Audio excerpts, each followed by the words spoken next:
Human rights is, geez, that's a good question. Human rights. Well, that's a tough one. Wow. I don't even know how to give that a definition. I would probably have to do a little bit of homework or something. Yeah, any right that I think just as a normal, human, The rights that humans have. Oh, that's a very large debate. Menneskerettigheder kan betyde mange ting. Tú le puedes preguntar a 20 personas y te van a dar 20 diferentes opiniones. Non saprei, una domanda complicatissima. We just take them for granted that they're there, but we don't even consider what they are.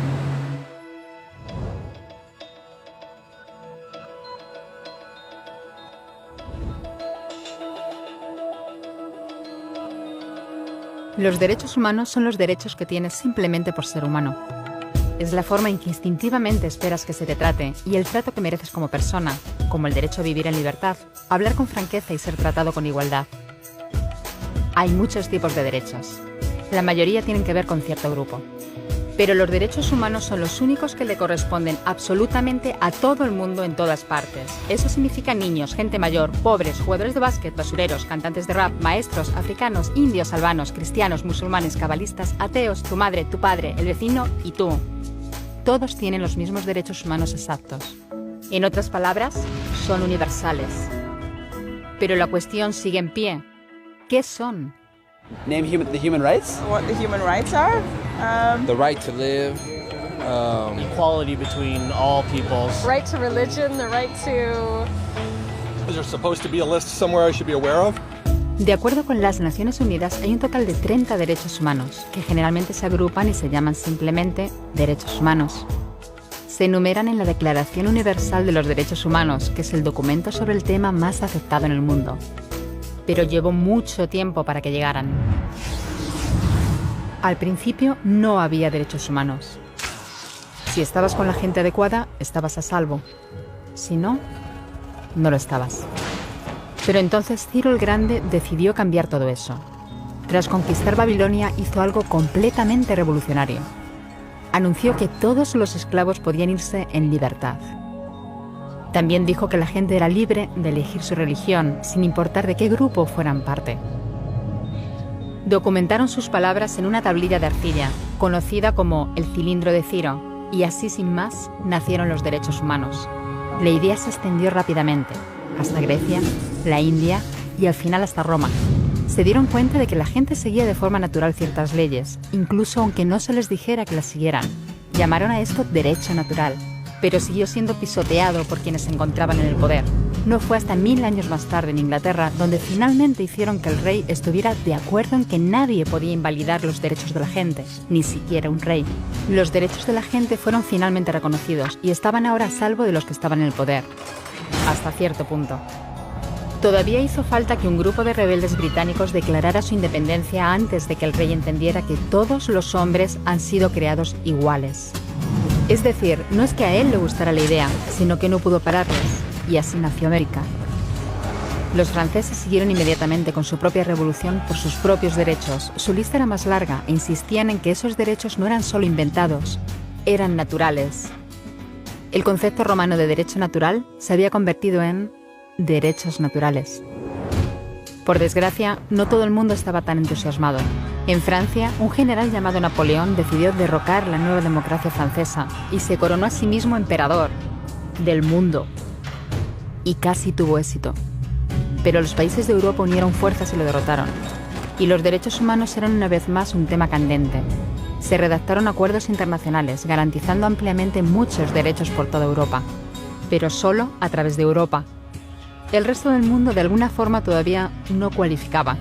En vez de eso fueron invadidos, conquistados y consumidos por los enormes imperios europeos. Pero entonces un joven abogado de la India decidió que ya había sido bastante. Se llamaba Mahatma Gandhi y frente a la violencia insistió en que toda la gente en la tierra tenía derechos. No solo en Europa. Al final, hasta los europeos empezaron a estar de acuerdo. Pero no iba a ser tan fácil. Habían estallado 2 guerras mundiales. Hitler exterminó a la mitad de la población judía de la Tierra en los horrorosos campos de muerte nazi. En total, 90 millones de personas habían muerto. Nunca los derechos humanos habían estado tan horriblemente cerca de la extinción. y nunca había estado el mundo tan desesperado por un cambio.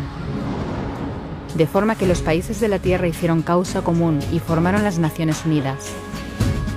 Su propósito básico era reafirmar la fe en los derechos humanos fundamentales, en la dignidad y el valor de la persona humana.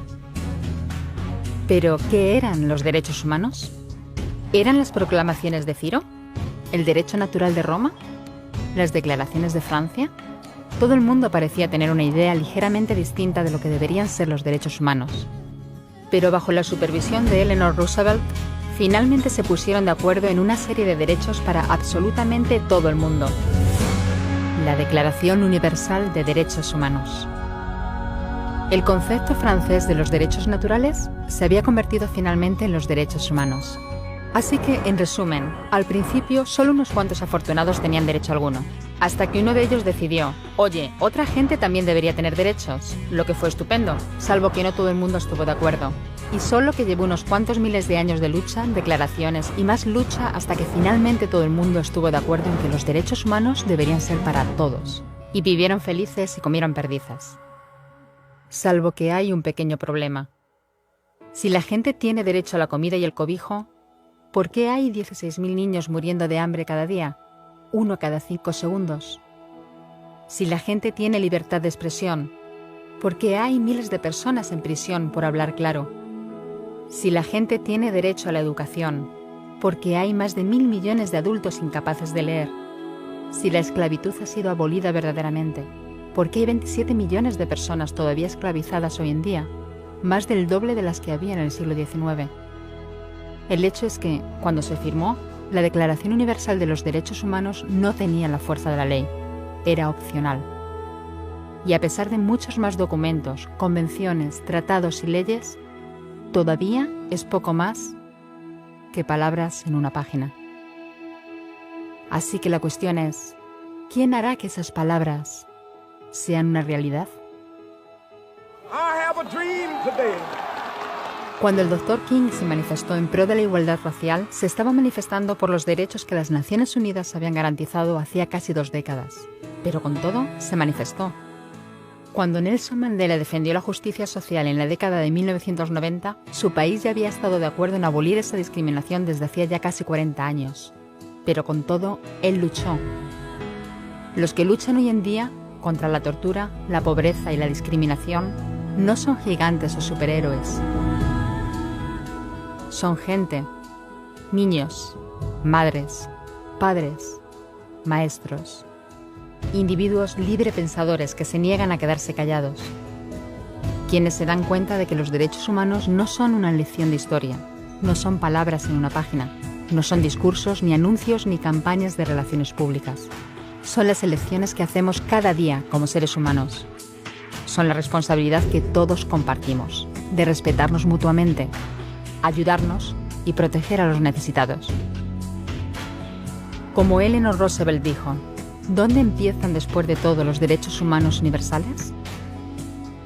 En pequeños lugares cerca de casa, tan cerca y tan pequeños que no pueden verse en los mapas del mundo. Aún así, son el mundo de la persona individual, el barrio donde vive, la escuela o la universidad a la que asiste, la fábrica, la granja o la oficina donde trabaja. Esos son los lugares donde cada hombre, mujer y niño buscan justicia igualitaria, igualdad de oportunidades, dignidad igualitaria sin discriminación. A menos que esos derechos tengan un significado ahí, tienen muy poco significado en cualquier otra parte.